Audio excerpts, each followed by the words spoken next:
Hier, on parlait de la perception. Donc, dernièrement, j'ai parlé de la perception, donc de la réalité, hein, depuis le livre de Job, pas mal. On a vu comment, euh, en fait, le monde dans lequel on vit, il peut être perçu sur plusieurs étages, à plusieurs dimensions.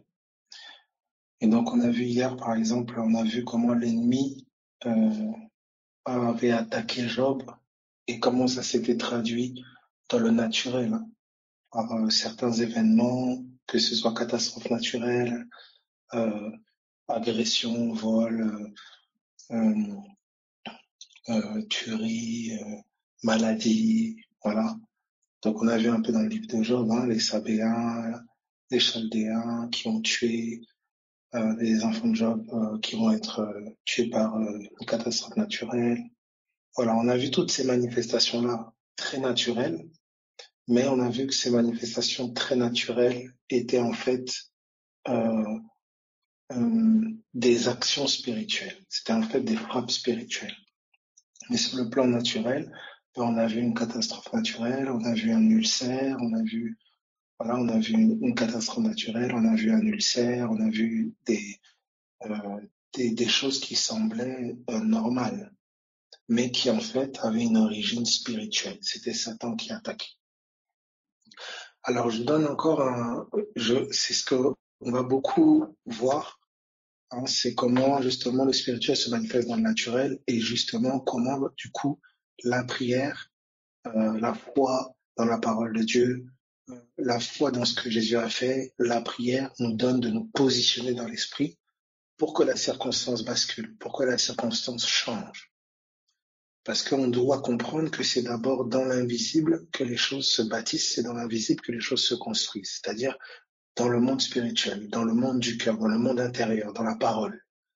Et c'est depuis la parole, depuis le monde intérieur, depuis le monde du cœur, que les choses maintenant que je vois changent, basculent. Alors je donne encore un exemple là. Nous sommes dans...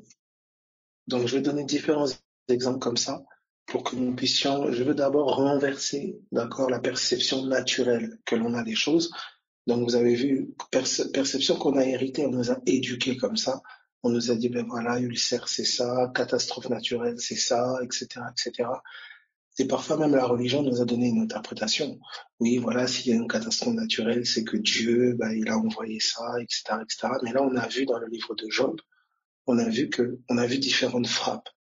Et on a vu que dans ces différentes frappes, d'accord, on a vu des manifestations naturelles, très naturelles, catastrophes naturelles, foudre, tempête, euh, ulcère. D'accord, on a vu des manifestations très naturelles, mais qui cachaient derrière une action spirituelle. C'est-à-dire que c'était l'esprit de Satan qui produisait ces choses. Donc c'est très important de le comprendre. Le spirituel peut manipuler le naturel, peut manipuler le naturel. Et ce que tu vois manifester dans le naturel, ça ne veut pas forcément dire que c'est Dieu, notre Père. D'accord? Il faut le discernement des esprits. Il faut le discernement pour pouvoir identifier quel esprit est en train d'opérer, quel esprit est en train d'agir. Alors, je reprends encore cet exemple-là avec Job. On peut retourner. Allons dans le livre de Job.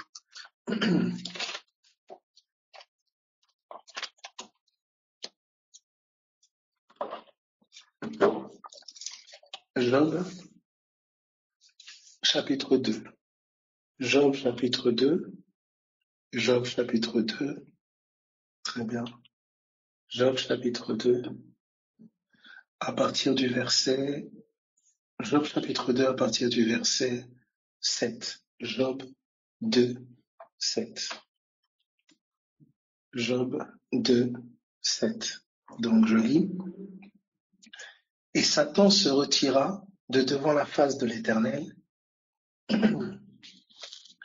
puis il frappa Job d'un ulcère malin.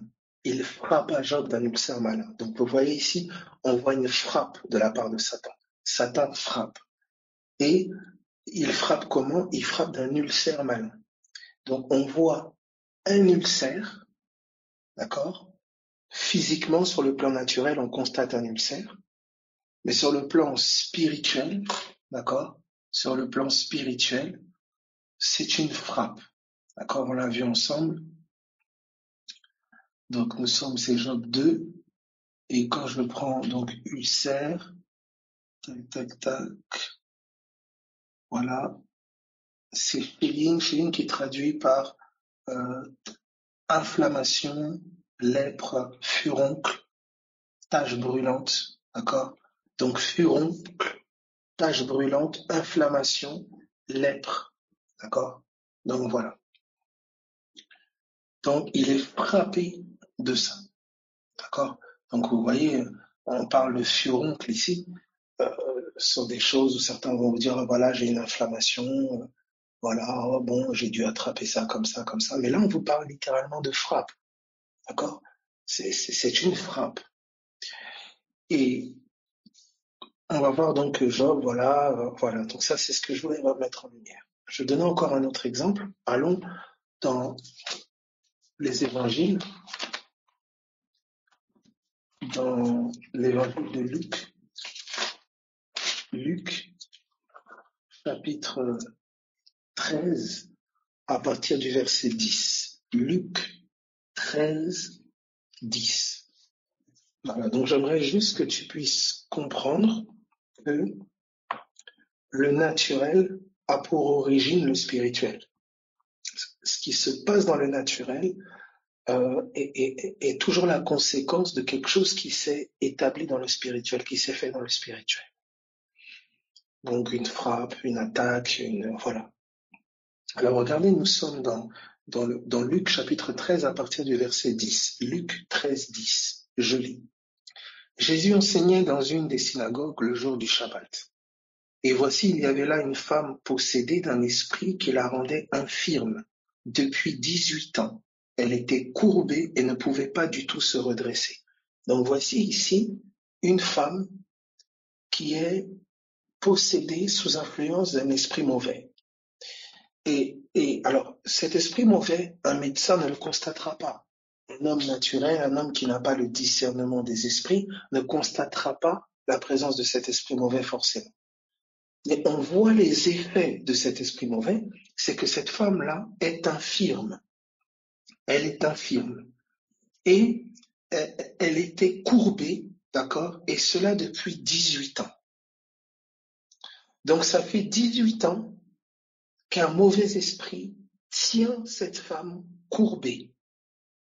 D'accord, donc scientifiquement parlant, on aurait juste constaté une femme courbée et on aurait constaté que cette pathologie, d'accord, qui la rend courbée, a commencé il y a 18 ans. Donc cette femme aurait pu constater que voilà, elle commençait à ressentir certaines choses et petit à petit, une pathologie commençait à grignoter peut-être sa colonne vertébrale ou je ne sais. Cette femme commence à se retrouver courbée. Et ici, il est dit que ça faisait 18 ans que cette femme était courbée. 18 ans. Donc ça faisait 18 ans qu'un esprit tenait courbée cette femme. Est-ce que jusque-là, ça va pour tout le monde? Ok. Et voici, donc il y avait une femme possédée d'un esprit qui la rendait infirme depuis 18 ans. Elle était courbée et ne pouvait pas du tout se redresser. Elle ne pouvait pas du tout se redresser. Lorsqu'il la vit, Jésus lui adressa la parole et lui dit, « Femme, tu es délivrée de ton infirmité. Femme, tu es délivrée de ton infirmité. » Mais regardez ceci. Et il lui imposa les mains. À l'instant, elle se redressa et glorifia Dieu. Quand Jésus lui dit, « Tu es délivré de ton infirmité », sur quoi se base-t-il pour dire ça? Donc, il ne lui dit pas, et c'est vraiment, écoutez très attentivement s'il vous plaît, quand Jésus lui dit, « Tu es délivré de ton infirmité », elle n'est pas délivrée sur le plan naturel, elle est toujours courbée, puisqu'il va lui imposer les mains et elle va se redresser. Donc quand Jésus libère cette parole, c'est pas une parole futur. C'est pas une parole qui va te dire, je vais te délivrer de ton infirmité, non, il est en train de parler dans l'esprit. Tu es délivré de ton infirmité. La parole que Jésus est en train de libérer est en train d'agresser l'esprit qui tient cette femme courbée. Est-ce que quelqu'un comprend ce que je dis? Est-ce que ça va? Il faut que tu comprennes que l'homme naturel, il méprise les choses de l'esprit. L'homme naturel, il méprise la parole de Dieu. Cette femme-là était courbée et bien sûr, sa pathologie, 18 ans qu'elle était comme ça, c'est usant, c'est fatigant. Mais le combat ne se jouait pas premièrement sur le plan naturel. Le combat était sur le plan spirituel, puisque c'était une entité qui tenait cette femme courbée. Quand Jésus vient, Jésus est la parole, il confronte d'abord cette entité. Tu es délivré de ton mal, femme. C'est-à-dire que Jésus a affranchi cette femme de la présence de cette entité-là. Qui tenait cette femme courbée? Alors regardez, nous allons ensemble dans Acte 10, à partir du verset 38. Acte 10, 38. Acte 10, 38. Où j'irai d'abord, avant d'aller dans Acte 10, 38, excusez-moi. Tac, tac, tac, tac, tac. Avant d'aller dans Acte 10, 38, je vais d'abord aller dans... Où es-tu? Non, allons dans Acte 10, 38, allons-y. Acte 10, 38. Acte 10, 38. On peut même prendre à partir du verset 37, même. À partir du verset... oui, à partir du verset 37. À partir du verset 37. Acte 10, 37. Je lis. Vous savez ce qui est arrivé dans toute la Judée après avoir commencé en Galilée à la suite du baptême que Jean a prêché. Donc après le baptême de Jean, voici, vous savez comment Dieu a oint du Saint-Esprit et de force Jésus de Nazareth, qui allait de lieu en lieu, faisant du bien et guérissant tous ceux qui étaient sous l'empire du diable, car Dieu était avec lui. Je répète. Vous savez comment Dieu a oint du Saint-Esprit et de force Jésus de Nazareth, qui allait de lieu en lieu, faisant du bien et guérissant tous ceux qui étaient, écoutez bien, et guérissant, donc il associe la guérison à tous ceux qui étaient sous l'empire du diable. Est-ce que ça va jusque-là? Ça veut dire, il considère maladie règne du diable. Est-ce que ça va jusque-là pour tout le monde? Est-ce que ça va? Donc voici comment ici Paul nous l'interprète, et Paul nous dit, voici donc il allait de lieu en lieu, guérissant tous ceux qui étaient sous l'empire du diable. Donc à une certaine mesure, vous voyez, la maladie est une frappe de l'ennemi, une attaque de l'ennemi, c'est l'attaque d'un royaume. C'est un empire qui vient attaquer un royaume, qui vient attaquer votre vie, votre famille, votre foyer, etc. Et c'est pas seulement par la maladie. On a vu ensemble différentes formes de ces attaques-là, de ces attaques en question avec le livre de Job. Donc ici, il est attaqué. Je vous donne encore un autre exemple. On a vu avec cette femme courbée, on a vu Job avec l'ulcère. Alors retournons dans le livre de Job.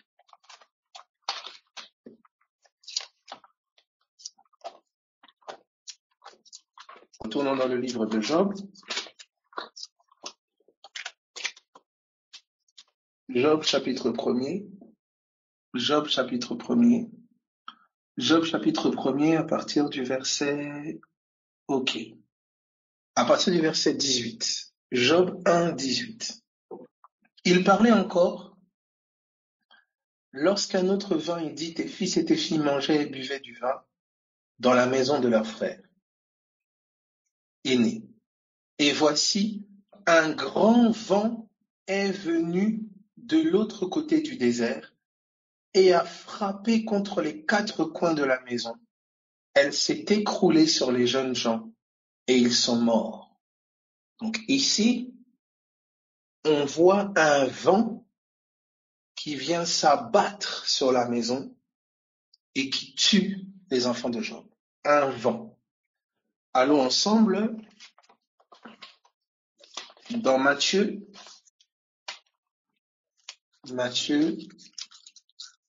au chapitre,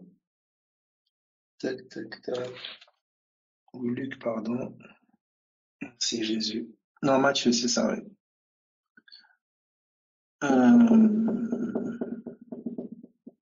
Je sais pas si je prends Matthieu, Luc, Matthieu 14. Oh la vache.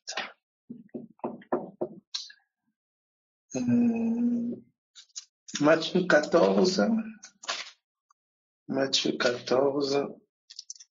Je voulais celui de Luc, mais mon Matthieu 14, il est aussi bien. Je vais bien voir si ça se dresse. Non, je vais prendre celui de... Excusez-moi, on va voir qu'il y en a un.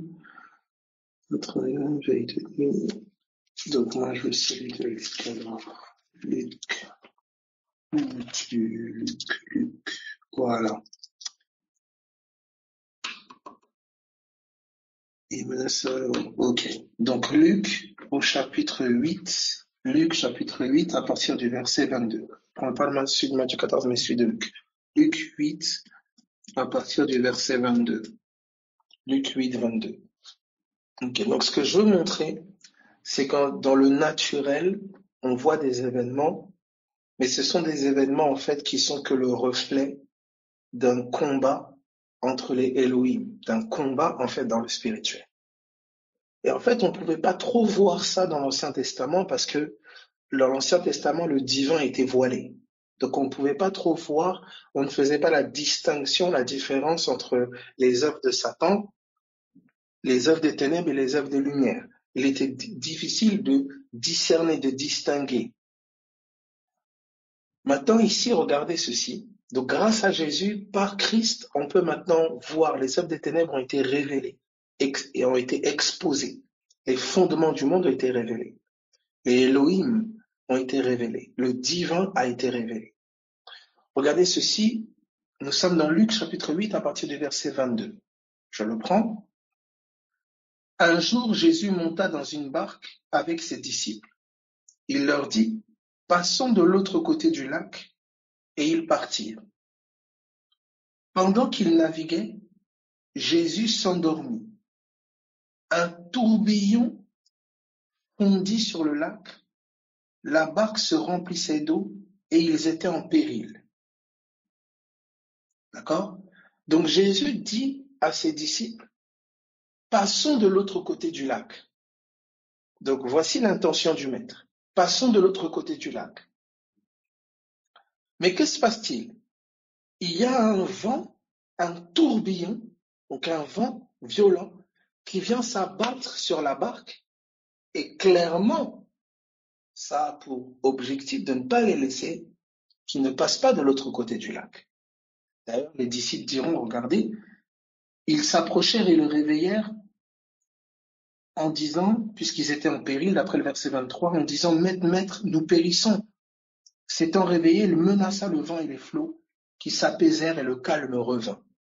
Donc les disciples viennent réveiller le maître en disant, mais on est en train de mourir, on est en train de périr, parce qu'ils étaient véritablement en péril. Mais le maître vient se lever et il parle à la tempête, il menace le vent et la tempête, il les menace et le calme revint. On a vu ensemble, dans le livre de Job, que un vent est venu s'abattre sur la maison des enfants de Job Et les enfants de Job sont morts. Et on sait que ce vent-là était dû à Satan, qui justement plus haut, face à Dieu, va dire, ben voilà, etc. Bref, ça va il va avoir la main, en fait, sur tout ce qui appartient à Job. D'accord? Donc, on voit que la tempête, le vent qui a soufflé du côté de chez Job là-bas, était un vent qui a été provoqué par Satan. Donc, ça nous donne quelque chose, un élément important ici à comprendre, c'est que Satan a la capacité de manipuler les éléments, de manipuler tempête, etc., etc. Est-ce que jusque-là, ça va pour tout le monde? Alors, c'est encore plus précis ici avec l'évangile. Pourquoi? Parce qu'on voit que Jésus incarne la volonté de Dieu. Jésus est l'image du Dieu invisible. Il incarne la volonté de Dieu. Donc Jésus dit passons de l'autre bord. Ça veut dire que Dieu dit passons de l'autre bord. Et là, il se lève une tempête qui vient s'opposer à la parole de Dieu, puisque les disciples étaient en péril. Il y a une parole, il y a une tempête, il y a un vent qui vient s'opposer à ce que Dieu a dit. Et qu'est-ce que Jésus va faire? Les disciples ont réveillé Jésus. Jésus va se lever. D'accord? Si ce vent-là vient de son Père, il ne va pas menacer son vent, le vent. Oui. Donc le vent se lève pour les mettre en péril, ça veut les tuer. Et que va-t-il se passer? Jésus va se lever et il va menacer le vent qui mettait en péril la tempête. Il va menacer le vent qui mettait en péril la tempête. Alors, question, comment par la parole, un élément naturel comme le vent peut s'arrêter? C'est parce que derrière le vent qui s'agitait, il y avait un esprit. Je répète, derrière le vent qui s'agitait, il y avait un esprit.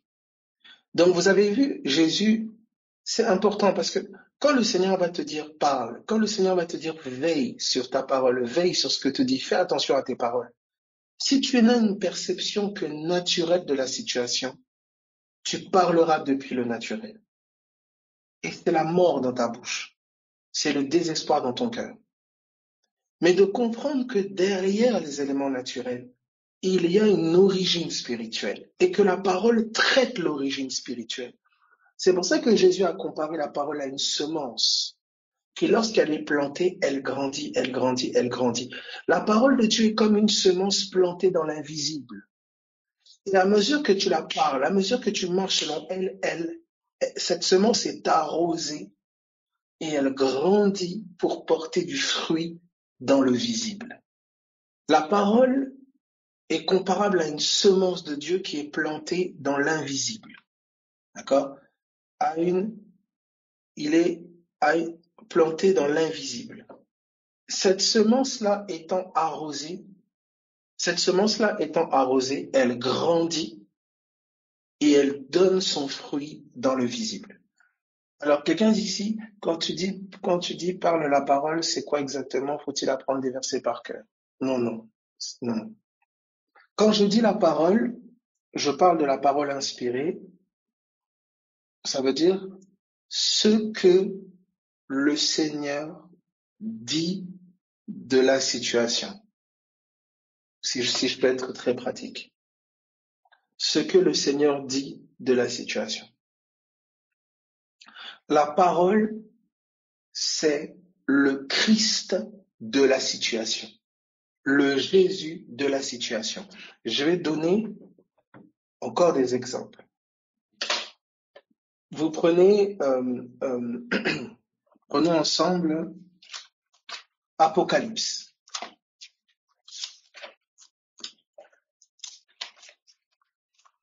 Apocalypse, chapitre 2, à partir du verset 12. Apocalypse 2, 12.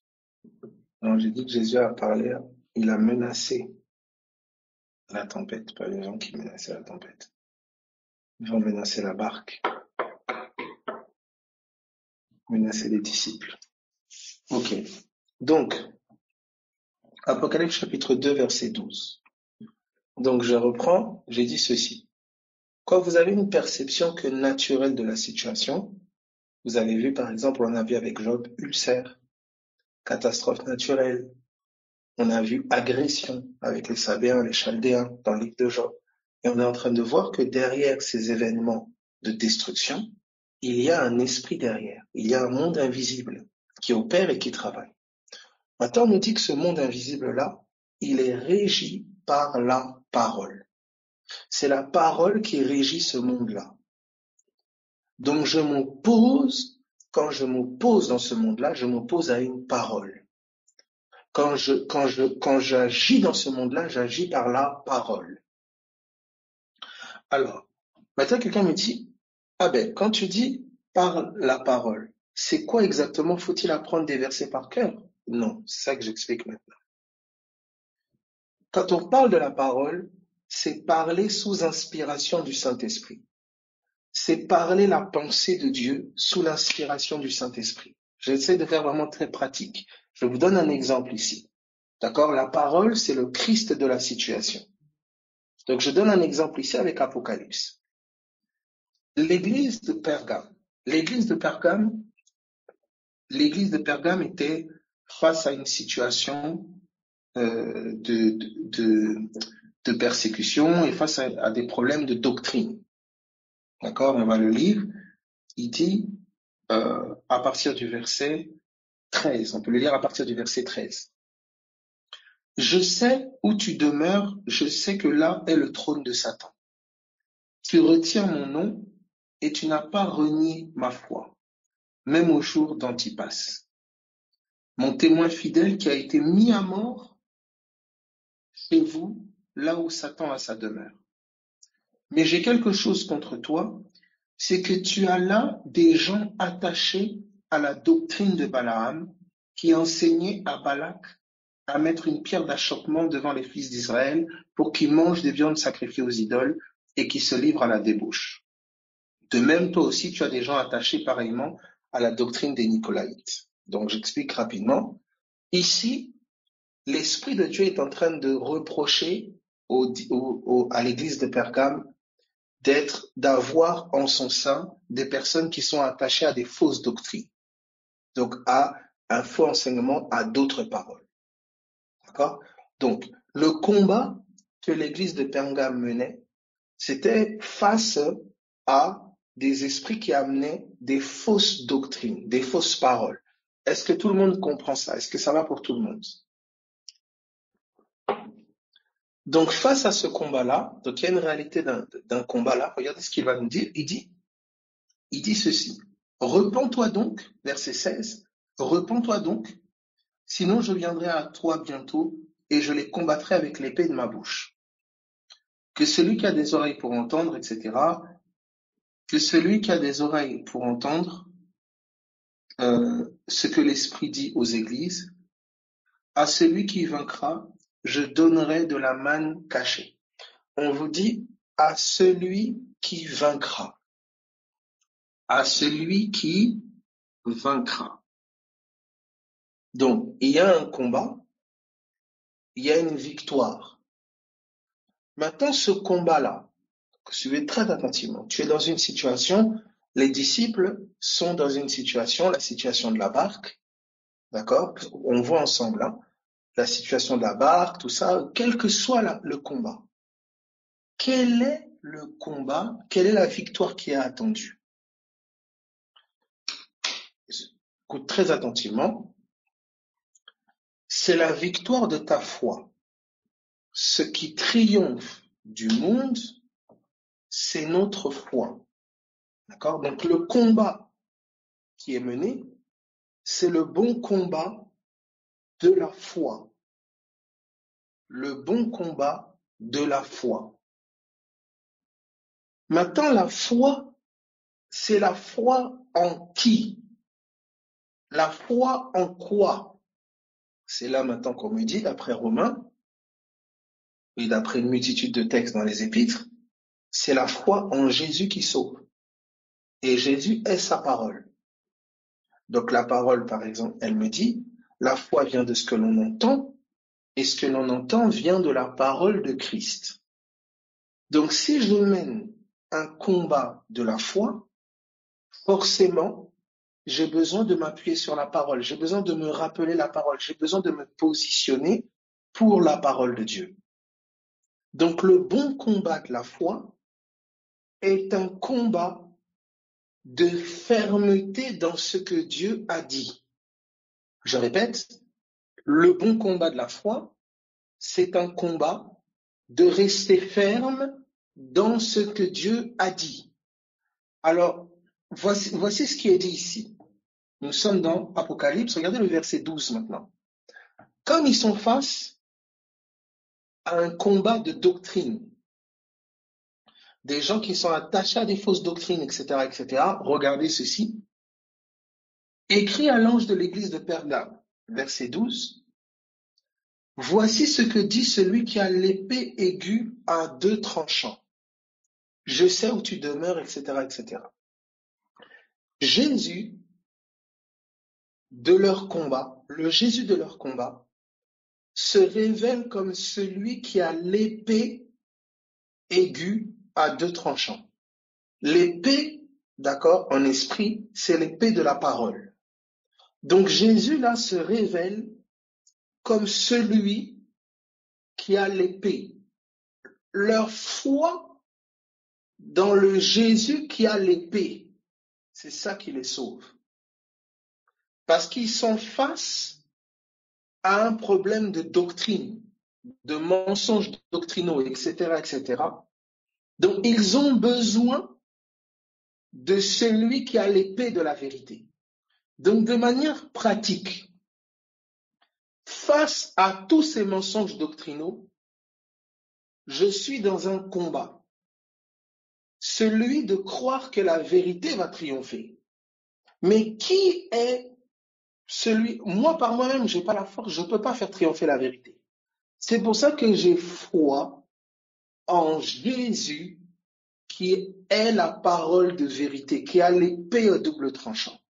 Mon combat, c'est de persister à faire confiance à Jésus, à faire confiance à ce qui a été dit concernant Christ et à ce que Christ a dit. C'est ça le combat de toute ta vie.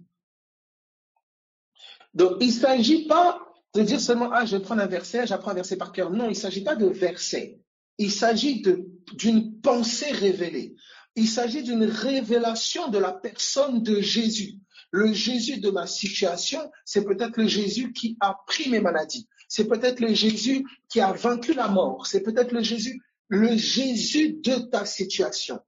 Quand tu vas aux Écritures, tu cherches, voici ce que tu cherches. Nous sommes dans Jean, chapitre 5, à partir du verset 39. Jean 5, 39. Jean 5, 39. C'est votre confiance en ce qui a été dit de Christ qui va vous faire parler spontanément. Parler n'est pas une méthode. C'est parce que vous avez entendu de la révélation de Jésus que vous avez placé votre cœur dans cette révélation, que c'est celle-ci que vous allez confesser. Quelles que soient les circonstances, les événements, les situations, votre cœur est persuadé par la parole de Dieu, est persuadé par ce que Jésus est, par ce qu'il a fait, par ce qu'il a dit, par le don du Père à l'humanité qui est son Fils. Parce que votre cœur est persuadé de ça, parce que votre cœur est conquis par cela, c'est ce que votre bouche confesse. La confession n'est pas une méthode. La confession est la conséquence d'un cœur qui a embrassé la parole de Dieu.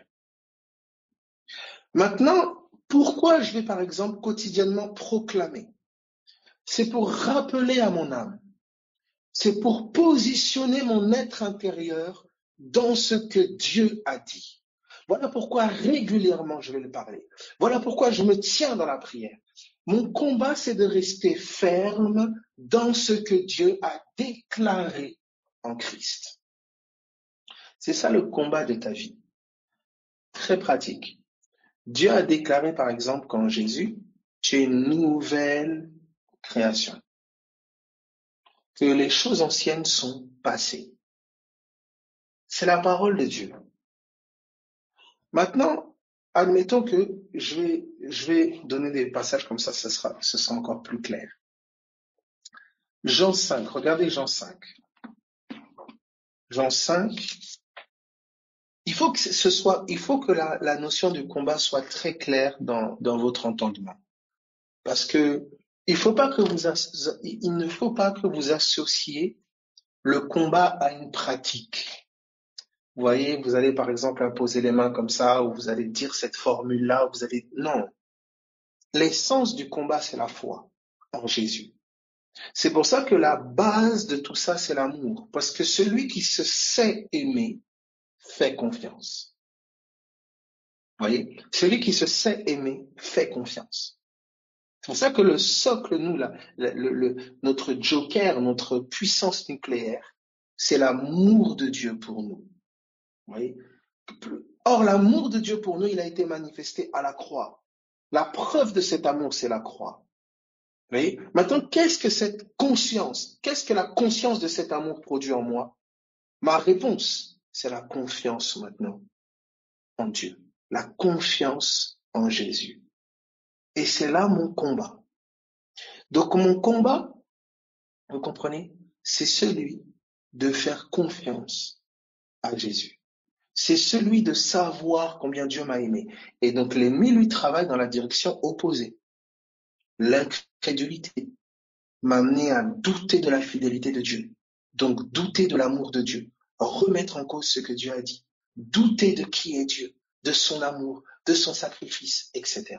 Et c'est ce combat maintenant qui se joue au niveau de mon cœur. C'est là toute la racine. C'est pour ça que je parle de combat de persuasion.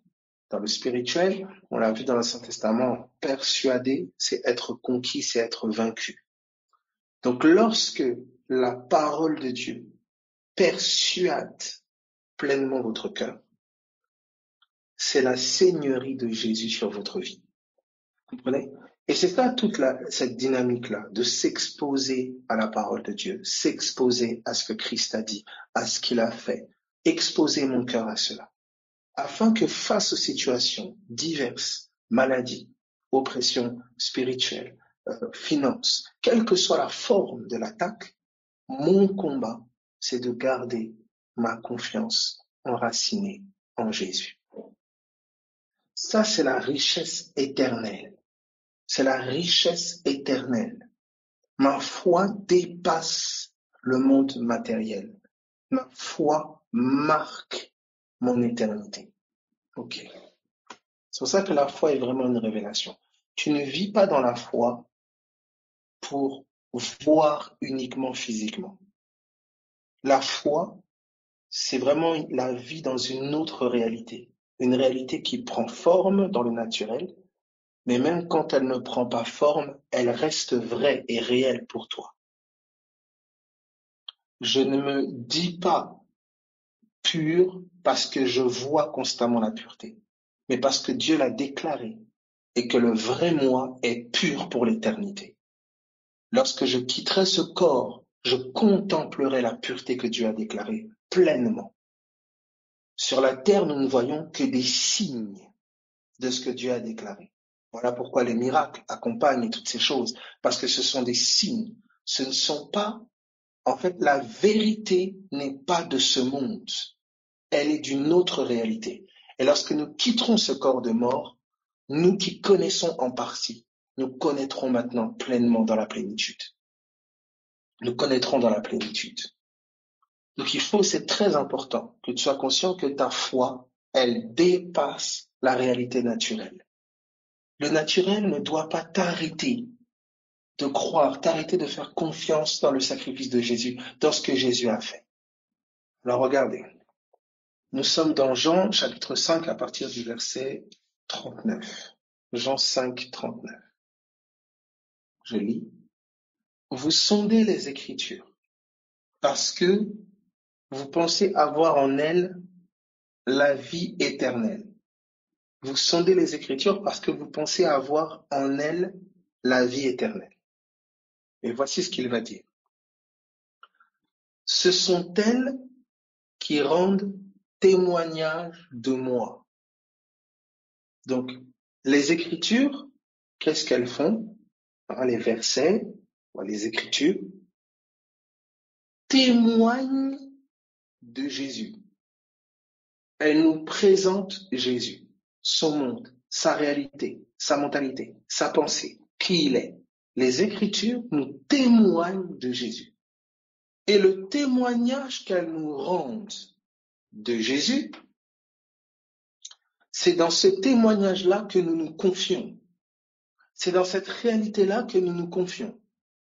C'est comme ça que regardez ce qu'il dit maintenant. Et vous, là il parle aux pharisiens, et vous ne voulez pas venir à moi pour avoir la vie. Donc les Écritures témoignent de Jésus. Les pharisiens ont les Écritures, mais il dit, vous ne voulez pas venir à moi. En fait, vous ne voulez pas vous confier dans le témoignage que les Écritures rendent de moi. Vous avez le témoignage que les Écritures rendent de moi, mais vous refusez de vous confier dans celui-ci. Voici ce qu'il dit aux pharisiens.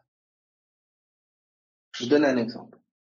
Vous allez avoir Jésus qui va dire, par exemple, reprenons, on peut avoir, quel exemple on peut prendre? Un exemple que j'aime beaucoup, celui d'Abraham. Allons voir Romains. Romains, chapitre 4. Romains 4. Là, tu vas avoir, par exemple, Jésus qui va dire, vous imposerez les mains aux malades. Par exemple. Moi, j'ai cru que Jésus, par exemple, il délivre ou il guérit, etc. Maintenant, vous allez avoir la personne qui a la Bible, qui lit et qui voit le témoignage de Jésus. Jésus a imposé les mains aux malades. Parce que Jésus était la guérison. Maintenant, je crois dans ce Jésus. Je crois que je l'ai accepté dans ma vie. Jésus, il n'a plus de mains. Ses mains, c'est maintenant mes mains. Quelqu'un est malade, j'impose pas les mains, ou je ne déclare pas, je ne proclame. En fait, j'ai le témoignage de Jésus, d'après les Écritures, mais je ne me confie pas dans celui-ci. Or, la vie n'est pas dans ce qui est dit de lui. La vie est en lui.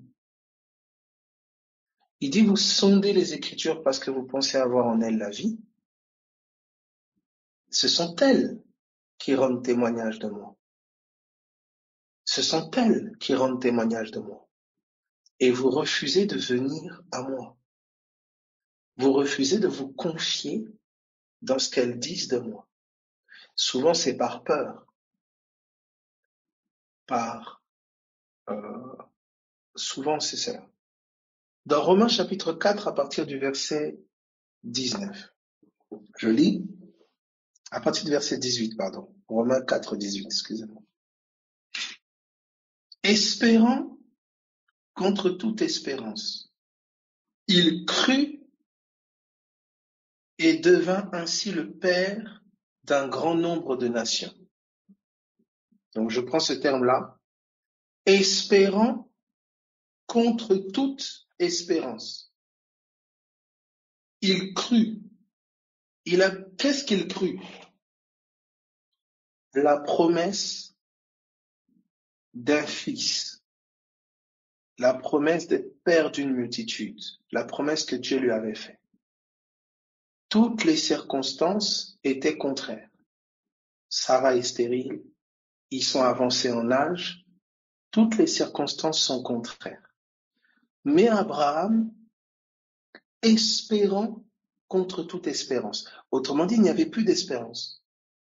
Il a continué d'espérer, pas en vain, pas en l'air, pas Inch'Allah, si Dieu veut, non. Parce qu'il avait cru dans ce que Dieu lui a promis. Le problème, c'est celui-ci. Si tu n'as pas une parole qui t'a été donnée, si tu ne sais pas ce qui a été déclaré de Christ, si tu ne sais pas ce que Christ a dit, ta foi n'a pas de fondement. Ton espérance n'a pas de fondement. Et ça devient, si Dieu le veut, si Dieu veut bien. Non, le croyant sait ce que Dieu veut, parce qu'il a sondé les Écritures, parce que le Saint-Esprit lui a fait connaître. Et donc, il se confie dans cela. Elle est là, son assurance. Il se nourrit de ce que Dieu dit. C'est là toute sa force, sa confiance dans ce que Dieu a dit. C'est là son combat. Abraham, espérant contre toute espérance. Son espérance devient même une folie. Mais c'est parce qu'Abraham crut. Et regardez ce qui est dit. Il crut et devint ainsi le père d'un grand nombre de nations, selon ce qui lui avait été dit, telle sera ta postérité. Il lui avait été dit, telle sera ta postérité. Et sans faiblir dans la foi. Et sans faiblir dans la foi. Sans faiblir dans la foi. Il ne considéra point que son corps était déjà usé. Sans faiblir dans la foi, il a refusé de considérer certaines choses plus que ce que Dieu a dit. Vous voyez ici, ce n'est plus un comportement normal. Tu ne peux pas inventer ce comportement-là. C'est la parole dans le cœur d'un homme qui produit cela. Le cœur va commencer à considérer ce que Dieu a dit plus que toute autre chose. Il n'a pas nié que son corps était déjà usé. On ne dit pas, il nia que son corps était déjà usé. Non.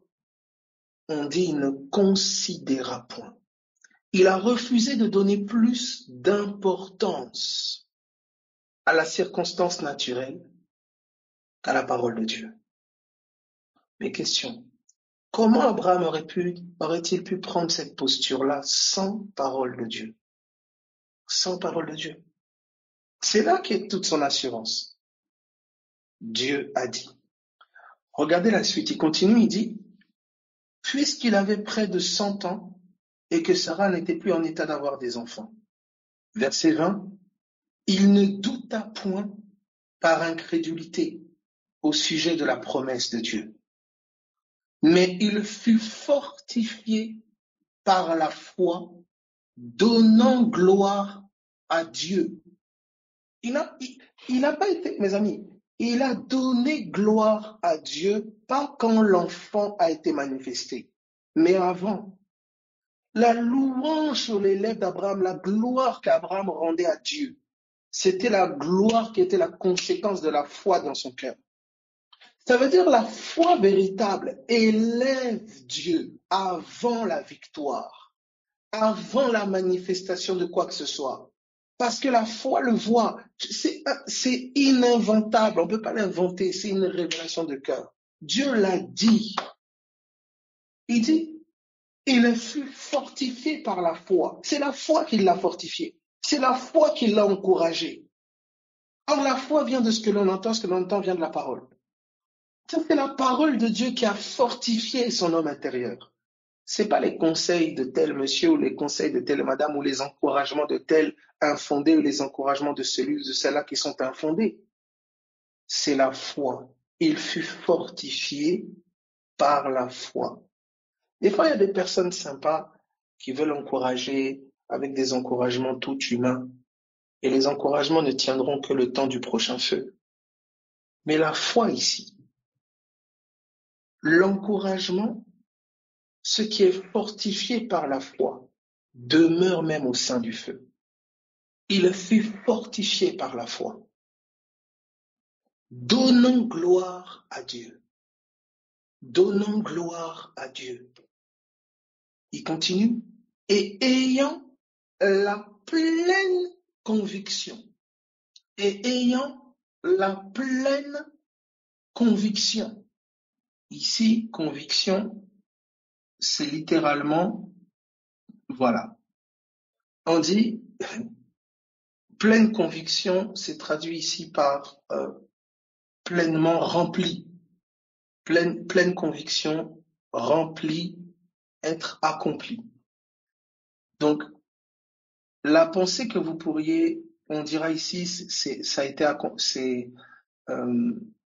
on parlera d'accompli, pleine conviction, que chacun ait en son esprit une pleine conviction. Donc Romains 14, verset 5, on voit ça aussi, que chacun ait dans son esprit une pleine conviction. Il dit, 2 Timothée 4, 17 dit, afin que la prédication fût accomplie par moi et que tous les païens l'entendissent. Donc pleine conviction, ça porte ça porte la notion de accompli, rempli, bien rempli. Donc, on vous dit ici, c'est comme si Abraham, dans son cœur, s'était accompli. Il était pleinement convaincu. Dans son cœur, c'était fait. Il était rempli de la persuasion de la promesse que Dieu avait faite. C'est cela qui est dit ici. Il dit, ayant la pleine conviction que ce qu'il promet, il peut aussi l'accomplir. C'est pourquoi cela lui fut imputé à justice. Regardez maintenant ceci. Mais ce n'est pas à cause de lui seul qu'il est écrit que cela lui fut imputé à justice. C'est pas pour lui seul. Ces choses n'ont pas été écrites seulement pour lui. Non. Il dit, regardez, c'est encore à cause de nous. À qui cela sera imputé? À nous qui croyons en celui qui a ressuscité des morts Jésus, notre Seigneur, qui a été livré pour nos péchés et qui est ressuscité pour notre justification.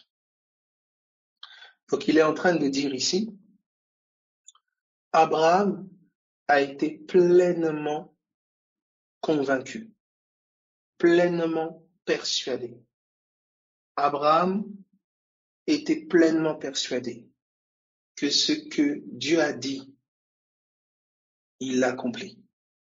Et ici, ces choses ont été écrites pas seulement pour Abraham, non, mais il dit aussi pour nous qui croyons en celui qui a ressuscité Jésus. Si Jésus n'est pas ressuscité, notre foi, elle est vaine, Paul dit. Donc si Christ est ressuscité d'entre les morts, la vie du ressuscité sera manifestée dans ma situation. C'est ça la foi du croyant. Le Dieu qui a ressuscité Christ d'entre les morts manifeste la vie de ce Christ-là par son esprit dans ma situation, dans mon quotidien, dans les choses que je confronte. Ma foi dans le Dieu qui a ressuscité Jésus, c'est ma foi dans le Dieu qui manifestera la vie de l'esprit au travers de moi, dans ma situation, dans les circonstances que je vis et traverse. La foi dans le Dieu qui a ressuscité Jésus d'entre les morts, c'est la foi dans le Dieu qui manifeste la vie de Christ au travers de moi. Il y a 2000 ans, Jésus-Christ est sorti du tombeau par la puissance de Dieu, par la capacité divine. Depuis ces 2000 ans-là, le tombeau, c'est ma chair et le ressuscité, c'est la vie de mon esprit. À chaque fois que la vie de l'esprit est manifestée au travers d'une chair, nous contemplons la puissance de la résurrection. Donc, quelle est l'assurance que j'ai? C'est que Dieu a tant aimé le monde qu'il a donné son Fils. Il a été crucifié, enseveli, et il est ressuscité à la gloire de Dieu. Ce même Fils, en nous, manifeste sa vie à la gloire de Dieu. La réalité de la confiance que nous avons dans un Jésus qui est ressuscité des morts, c'est la même réalité de la confiance que nous avons dans la vie de l'Esprit qui nous habite, dans la vie de l'Esprit qui est en nous. Nous parlons parce que nous croyons en la résurrection. Regardez Romains chapitre 3. Romains 3. Je prendrai 2 textes. Romains chapitre 3. Et je prendrai aussi Romains chapitre 8. Donc c'est là qu'est ta confiance. Ta confiance, elle est dans le témoignage que Dieu a rendu à son Fils. Ce Fils-là, il habite en toi par son esprit. Il est en toi. Par sa parole, il est en toi. Et c'est ta confiance dans cette parole, dans ce témoignage de Dieu, dans cette promesse. C'est là qu'est le combat. Tout va aller dans la direction opposée de ce que Dieu t'a promis en Jésus. Toutes les promesses en Christ sont oui et amen. Il y a un combat de persuasion, de foi en Jésus ou d'incrédulité dans Jésus. Quand je regarde les faits, quand je regarde les circonstances, quand je considère le naturel, mon cœur sera persuadé par l'incrédulité. Quand je regarde à ce que Dieu a dit en Christ, à qui est Jésus, à ce que Dieu a accompli par Christ et en Christ, quand je regarde à la croix, mon cœur sera persuadé par la foi en Jésus. C'est ce combat-là qui se joue au niveau du cœur de chacun. Et la réalité qui persuadera ton cœur devient ta réalité. Ta réalité, c'est la vérité qui a conquis ton cœur ou le mensonge qui a conquis ton cœur. C'est pour ça qu'on nous dira, garde ton cœur plus que toute autre chose, car c'est de lui que vient la source de la vie. Comment tu es passé des ténèbres à la lumière? Parce que les yeux de ton cœur ont été illuminés. Ton cœur a connu la vérité, alors tu as été transporté. Ça veut dire ton cœur détermine là où tu es. Un cœur conquis par la parole de Jésus, c'est une vie gouvernée et sous le règne de Christ. Tout se joue, c'est le cœur. Alors regardez ceci. Je montre ici. Je vais montrer ici le parallèle, c'est très important. Parce que beaucoup de personnes ne comprennent pas ici, Isabelle. On voit quand même que Jésus à la croix, il a pris les infirmités, il a porté les choses, il a vaincu à la croix, etc., etc. Mais on voit encore certaines choses être manifestées, on voit des gens tomber malades, on voit ceci, on voit cela, etc. Pourtant, à la croix, il est dit qu'il a fait ceci, il a fait cela. C'est pour ça que je dis, le combat est un combat de persuasion. Cette question même témoigne de mon incrédulité, de mon ignorance. J'explique. Quand il est dit, Jésus a vaincu la mort. Mais Abel, comment se fait-il que je vois des gens mourir? Écoute bien. Comment se fait-il que je vois des gens mourir? Dieu a dit Jésus a vaincu la mort. Moi, je vois des gens mourir. Tu vois bien qu'il y a deux témoignages là. Il y a un témoignage entre ce que je vois et entre ce que Dieu dit. Et il est là le problème. C'est que tu cherches la vérité dans ce que tes sens perçoivent. Abel en dit, Jésus, il a pris nos infirmités, nos maladies. Dieu a déclaré, Dieu a dit. Pourquoi Dieu dit à Pierre, ce que j'ai déclaré pur, ne le regarde pas comme souillé. Pourquoi il lui dit ça? Parce que devant ses yeux, c'est souillé. Et le combat, justement, il est là. C'est que mes yeux vont constater naturellement quelque chose qui est contraire à ce que Dieu a déclaré. Donc, quelqu'un qui va te dire, ah mais je comprends pas, Dieu il a dit, le mur est rouge, mais moi je vois le mur vert. Je comprends pas, je vois le mur vert. En fait, cette réflexion-là est une réflexion naturelle d'en bas, charnelle, puisqu'il y a la réalité de ce que Dieu a dit, et il y a la réalité de ce que tu vis. Maintenant, c'est quoi le but de ta marche? C'est que la réalité de ce que Dieu a dit puisse s'incarner dans ce que tu vis.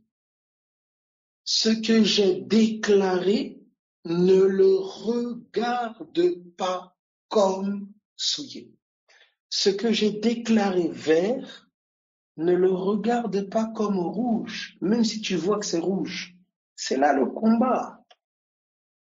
Maintenant, quand tu annonces ça à quelqu'un qui a été habitué à déclarer rouge tout ce qu'il a vu rouge, quand il voit rouge, il dit c'est rouge. Quand il voit rouge, il dit c'est rouge. Quand il touche rouge, il dit c'est rouge. Il a été habitué à vivre par ce que ses sens constatent.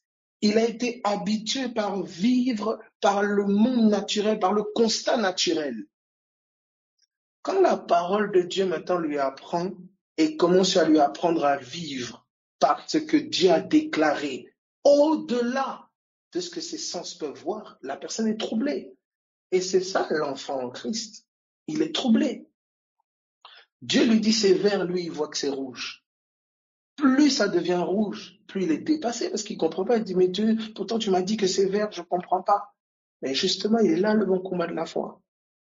C'est que je vais me tenir devant le rouge et dire non, Dieu a dit que c'est vert. C'est là le positionnement. Donc, ça c'est le premier point important. Alors, certains diront, mais Abel, Jésus, il n'a pas vécu de combat. Jésus, il a vécu des combats. Jésus, il a vécu des combats. Et la particularité du maître, c'est que le maître était sans incrédulité. Le maître n'avait aucune once d'incrédulité en lui. Il était plein de foi. Je sais pas comment. Vous imaginez en pleine tempête quelqu'un qui dort. Le maître avait une confiance. C'est pour ça qu'il dit que le Père les m'exauce toujours. Il était dans la plénitude de la foi. La plénitude. Alors, est-ce que ça exclut le fait que son âme était troublée, secouée? Non. C'est pour dire que la foi n'est pas liée à des états d'âme. Tu peux être troublé dans ton âme, secoué dans ton âme, et pourtant agir, marcher, parler, vivre par la foi. La foi n'est pas un sentiment, c'est la révélation de ce que Dieu a dit. Regardez, nous sommes dans Romains chapitre 3 à partir du verset Romains 3 à partir du verset 13. Romains 3, 13. Je lis.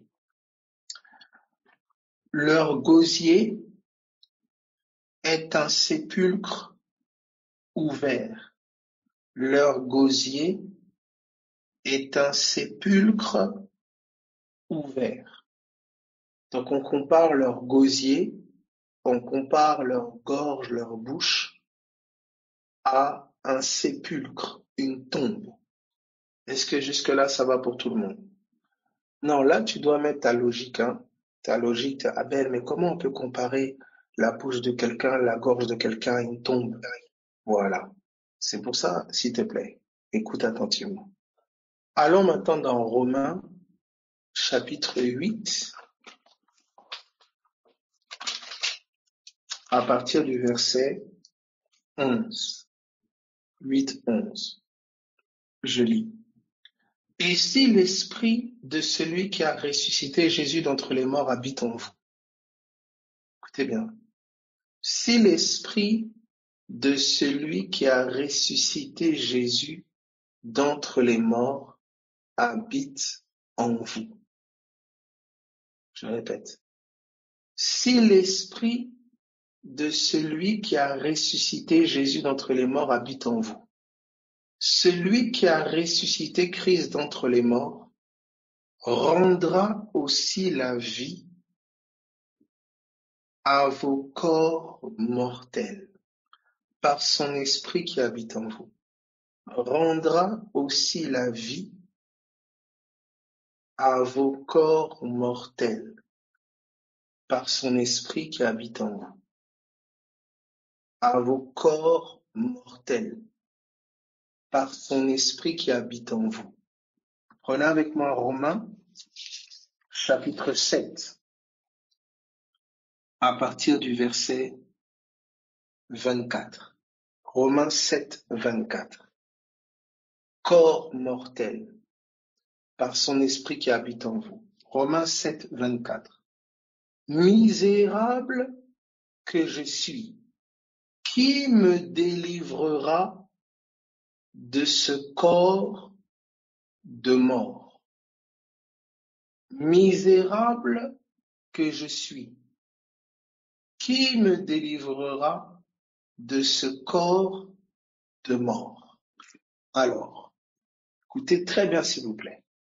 Là où Jésus, en chair, est descendu dans le sein de la terre, il est rentré dans le sein de la terre et il est ressorti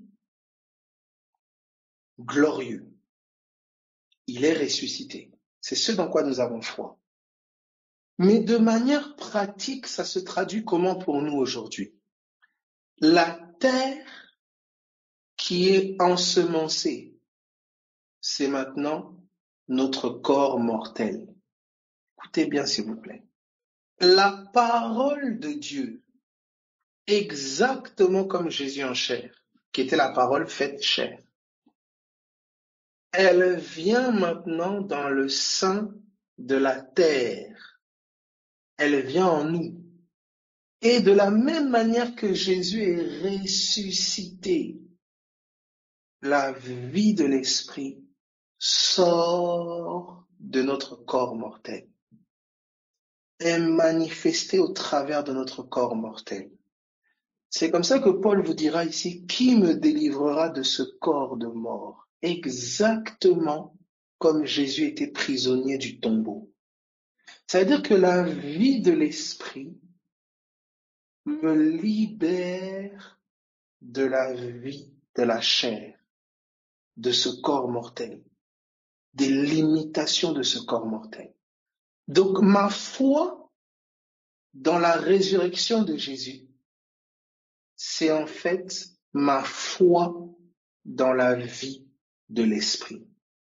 Jésus n'a pas fait un effort. Le corps mortel de Jésus n'a pas fait un effort. Le tombeau n'a pas fait un effort pour que Jésus sorte. C'est par pure grâce. C'est là qu'est notre confiance.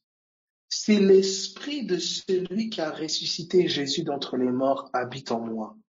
Et c'est ce que nous croyons. Nous avons la promesse que la même vie sera manifestée au travers de notre corps mortel. La même vie qui est sortie du tombeau, c'est la même vie qui sera manifestée au travers de notre corps mortel. C'est cela maintenant c'est ça l'actualisation de la croix. C'est ça l'actualisation de la résurrection de Jésus. C'est la vie de l'esprit en toi. Jésus ressuscité, c'est la vie de l'esprit au travers de toi. C'est comme ça que quand on parle, quand on dit de Jésus, on dit,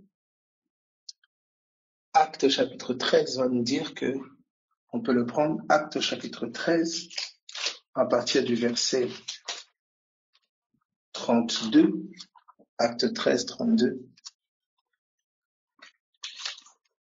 Je répète, écoute bien cette phrase-là.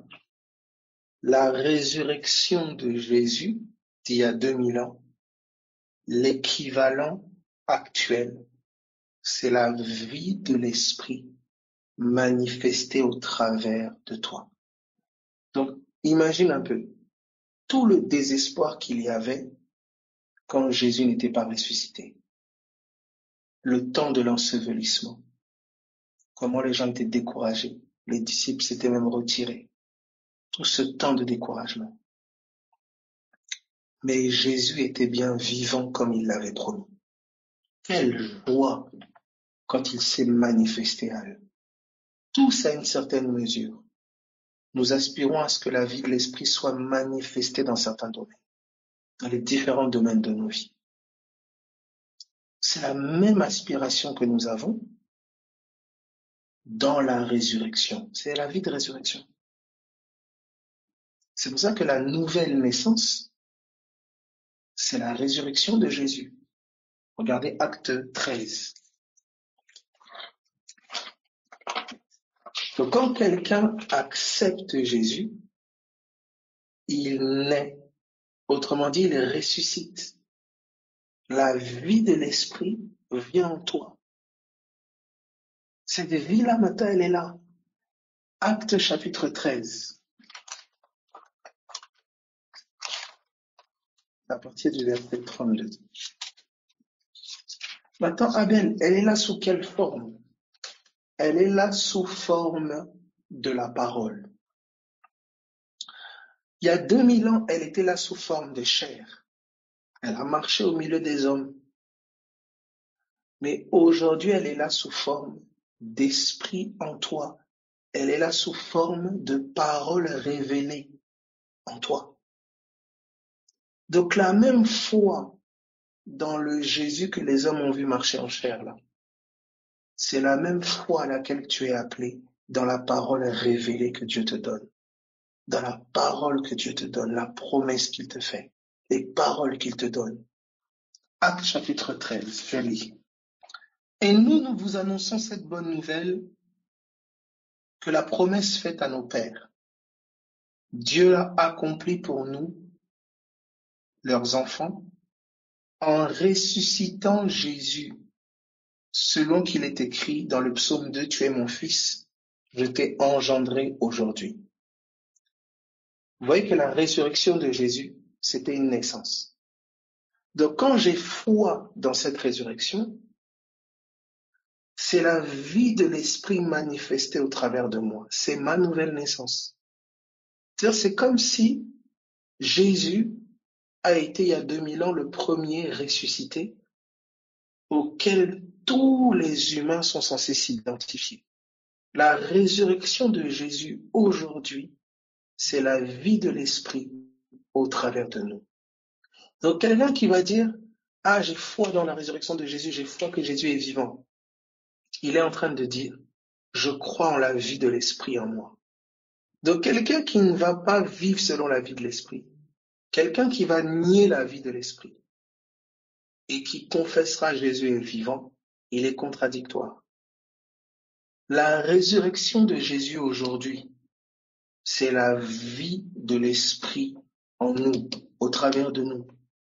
Donc, vous voyez, c'est comme si c'est le même processus d'il y a 2000 ans, mais à une échelle maintenant intérieure. L'esprit qui a ressuscité Jésus, le Saint-Esprit, c'est le même esprit qui manifeste la vie de Jésus au travers de nous. Donc, l'assurance de la résurrection de Jésus, c'est l'assurance de la vie de l'esprit en moi. C'est comme ça que si Jésus n'est pas ressuscité, ma foi est vaine. Il n'y a pas de vie de l'esprit. Donc ma foi est vaine. Est-ce que ça va pour tout le monde? Est-ce que ça va jusque-là? Ok. Donc, est-ce que tout le monde voit ce parallèle-là? Maintenant, regardez. La résurrection de Jésus, on est bien d'accord que quand Jésus est ressuscité, il est sorti du tombeau. Le tombeau a été ouvert et Jésus est sorti. La pierre a été roulée. Maintenant, transposons cela à notre réalité. On a vu dans Romains, leur gosier est un sépulcre ouvert. Donc on compare notre gosier, notre bouche, à un tombeau. Est-ce que tout le monde voit le parallèle? Tombeau ouvert, la pierre roulée, bouche ouverte. C'est comme ça que Paul va vous dire dans Romains chapitre 10, allons ensemble. Romains 10, à partir du verset Romains 10,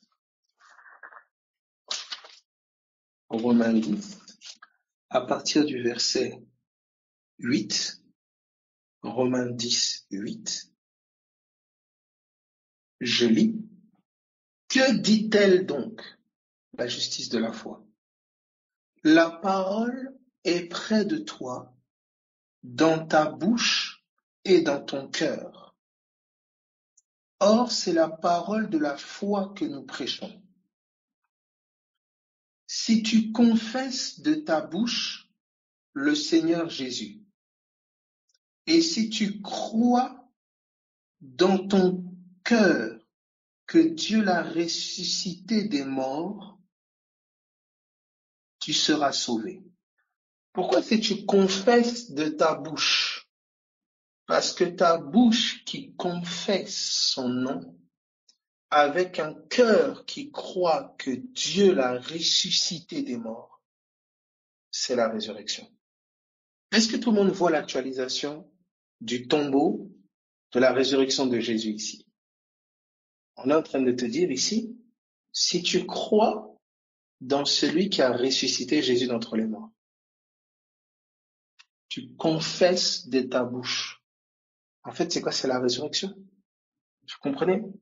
Ma confiance dans le Christ ressuscité, c'est ma confiance dans la vie de l'Esprit en moi.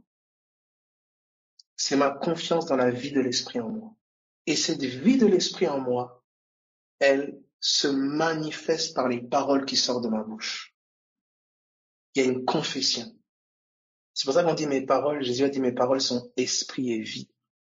Parce que mon cœur croit que Jésus est ressuscité d'entre les morts. Vous voyez? Alors, si je peux aider un peu à actualiser encore mieux, vous pouvez voir le tombeau,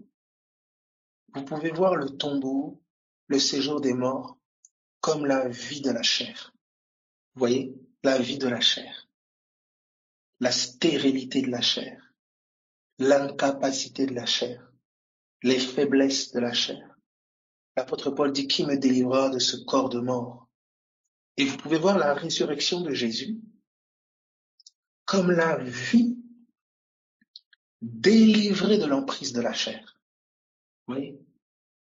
Je vois l'incapacité de ma chair, la faiblesse de ma chair. Je vois la méchanceté de ma chair. Je vois les addictions de ma chair. Je vois la stérilité de ma chair. C'est le tombeau, c'est le séjour des morts.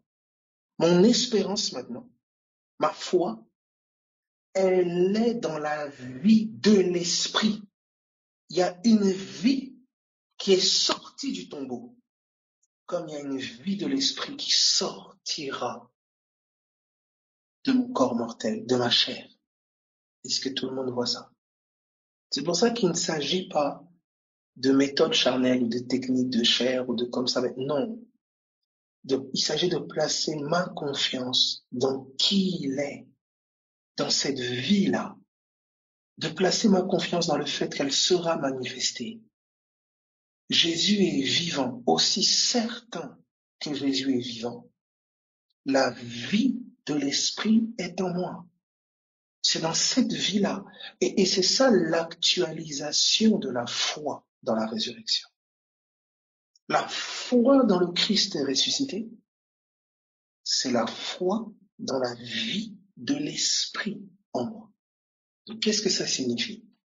Si le Christ ressuscité a vaincu la mort en sortant du tombeau, ça veut dire que la vie de l'Esprit en moi a vaincu la mort de ma chair. Mon espérance de la victoire sur la stérilité de ma chair, sur la mort de ma chair, mon espérance, elle est dans cette vie. Maintenant, écoutez bien, s'il vous plaît. Le tombeau, le corps de Jésus était dans le tombeau.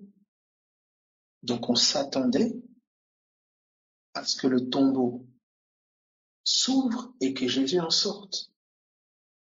Marie de Magdala est allée au tombeau. Écoute bien maintenant. Le tombeau, c'est maintenant ta bouche.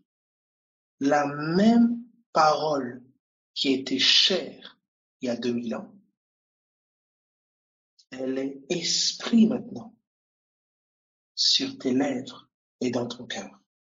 C'est exactement, oui, Paul dit, confesser. Jésus était en chair il y a 2000 ans. Il est maintenant esprit au travers de toi. Il a pris la forme de la parole. Il était corps de chair il y a 2000 ans. Il a pris la forme maintenant de l'esprit en toi. Quand ta bouche s'ouvre et confesse son nom, c'est le tombeau ouvert. C'est la résurrection. Et j'ajouterai ce détail important. Quand Jésus est ressuscité, leurs yeux n'ont pas tout de suite vu qu'il était vivant. Le tombeau était ouvert, mais ils n'avaient pas encore réalisé qu'il était vivant.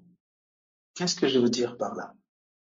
Ta bouche peut s'ouvrir et confesser son nom par la foi, mais tes yeux peuvent encore parfois tarder à voir l'effet, l'impact, voir qu'il est vivant. Alors, qu'est-ce que Jésus a fait pour les amener à voir? Il les a amenés à l'écriture. Il leur a rappelé ce que l'écriture disait de lui. Dieu te rappelle ce que l'écriture dit de ta confession de la parole. Le tombeau a été ouvert. Une bouche s'est ouverte.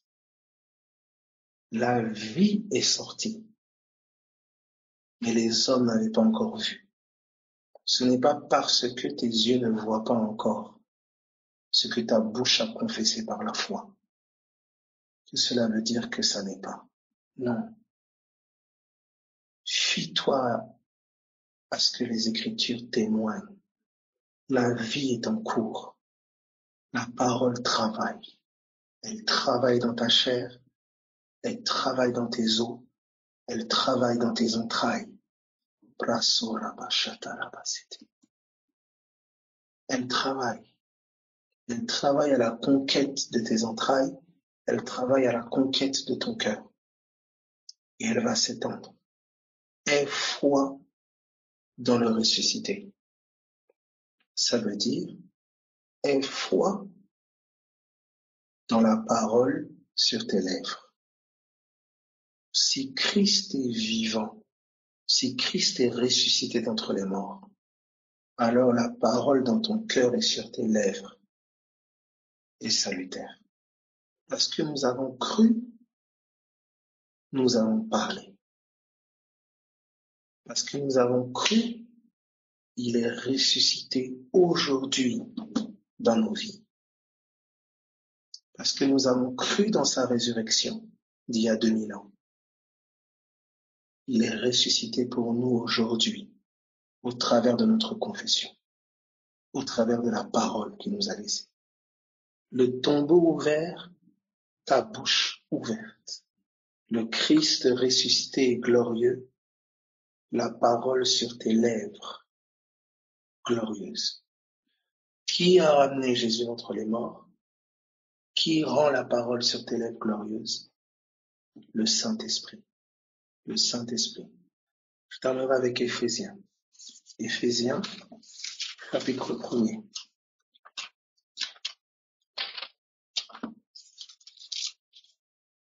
Éphésiens, chapitre 1er. À partir du verset 16. Il est là, ton combat. Une parole étrangère,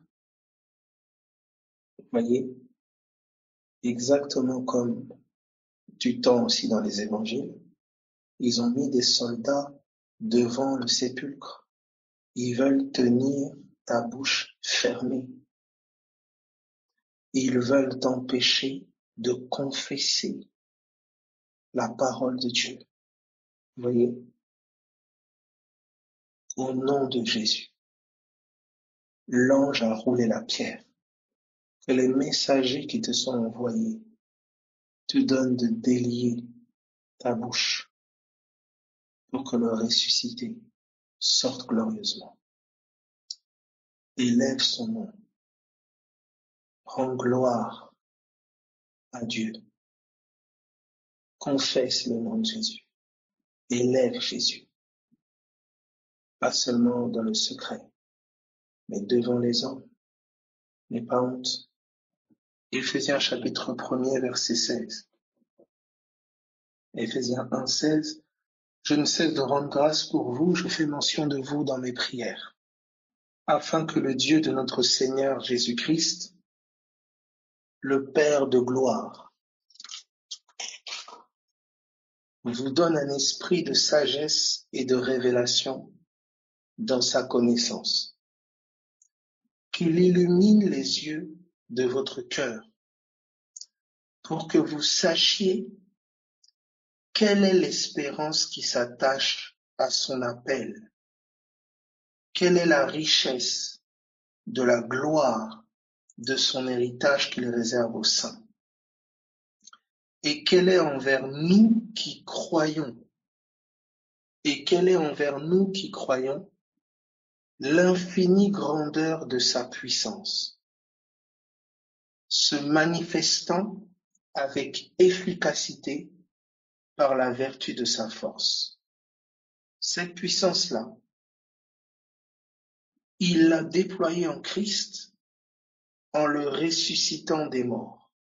Donc la puissance qui manifeste sa vie au travers de nous, c'est la puissance qui a été déployée pour ramener Christ d'entre les morts.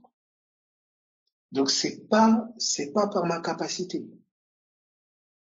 La même puissance qui a ramené Christ d'entre les morts, c'est la même puissance qui manifeste la vie de l'esprit au travers de nous. C'est ni par notre force, ni par notre capacité à nous.